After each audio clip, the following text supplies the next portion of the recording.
राजस्थान में भाई बहन के रिश्ते और अनमोल प्रेम की एक अनूठी दास्तान आज भी लोगों की आस्था और विश्वास का प्रतीक है। रक्षाबंधन के मौके पर हम बताने जा रहे हैं शेखावाटी की जीन और हर्ष की वो कहानी जिसमें खुद मुगल सम्राट औरंगजेब ने उनकी शक्ति के आगे घुटने टेक दिए थे। लोक मान्यताओं में जीन का जन्म गांगू गांव के अधिपति एक चौहान वंश के राजा गंग के घर में हुआ था। जीन माता के एक बड़े भाई का नाम हर्ष था और दोनों भाई बहन में बहुत प्यार था। माता जीन को शक्ति का अवतार माना गया है और हर्ष को भगवान शिव का अवतार। जीन माता मंदिर जयपुर से लगभग 115 किलोमीटर दूर सीकर जिले में अरावली पहाड़ियों में है। सीकर से लगभग 15 किलोमीटर जयपुर बीकानेर राजमार्ग पर गोरिया रेलवे स्टेशन के पास काजल शिखर पहाड़ी है। जीन का मंदिर यही है। भाई के प्यार के लिए भाभी से लगाई शर्त। मान्यता है कि भाई बहन का प्यार हर्ष की शादी के बाद भी कम नहीं हुआ। एक बार जीन अपनी भाभी के साथ सरोवर से जल लेने गई थी और जल लेते समय भाभी और ननद में इस बात को लेकर नोकझोंक हो गई कि हर्ष किससे ज़्यादा प्यार करता है।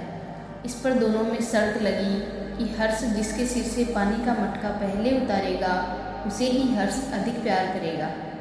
भाभी और ननद जब दोनों घर पहुंची, लेकिन हर्ष ने पहले पानी का मटका अपनी पत्नी के सिर से उतारा और इसके बाद जीन को लगा भाई के मन में उसके प्रति प्यार कम हो गया है। वह नाराज होकर अरावली के काजल शिखर पर तपस्या के लिए चली गई। बहन को मनाने गया हर्ष खुद भी कभी नहीं लौटा। नाराज जीन को मनाने हर्ष काजल शिखर गया, लेकिन बहन नहीं मानी। बहन को वहाँ पर देख हर्ष भी पहाड़ी पर तप भैरव की तपस्या करने लगा। जीन के निर्णय की तरह हर्ष भी अटल रहा और घर नहीं लौटा। जीन जहाँ काजल शिखर पर बैठकर भगवती की घोर आराधना कर रही थी, वहीं अब हर्ष दूसरे पहाड़ की चोटी पर भैरव की साधना में तल्लीन हो गया। बहन जीन माता और भाई हर्षनाथ भैरव बने। मान्यताओं के अनुसार दोनों भाई बहनों के तप स्थल ही अब जीन माता धाम और हर्षनाथ भैरव के नाम से जाने जाते हैं। कहा जाता है कि जीन के तप से प्रसन्न होकर माँ दुर्गा ने इस स्थान पर जीन नाम से पूजा ग्रहण करने का वरदान दिया था।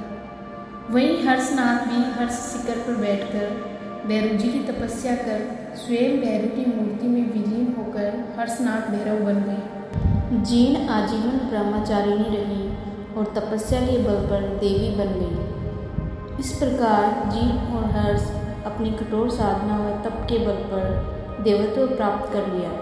औरंगजेब ने टेके घुटने हर महीने सवामन तेल किया भेंट। लोक मान्यता के अनुसार एक बार मुगलों के बादशाह औरंगजेब ने जीन माता और भैरव के मंदिर को तोड़ने के लिए अपने सैनिकों को भेजा था। तब लोग जीन माता की प्रार्थना करने लगे और जीन माता ने अपना चमत्कार दिखाया।